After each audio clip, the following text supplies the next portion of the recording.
Islam is in your heart. You don't have to wear it outside to show people that you are a Muslim.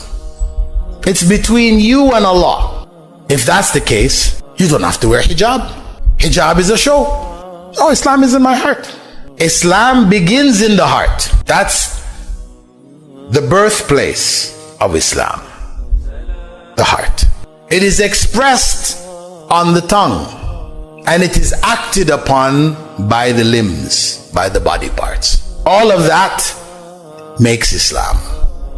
If you only act on the outside, but it's not in your heart, then what?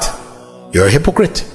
And if it is in your heart, but not externally on your limbs, your claim is a false claim. Because were it really in your heart, it would have been manifest on your limbs.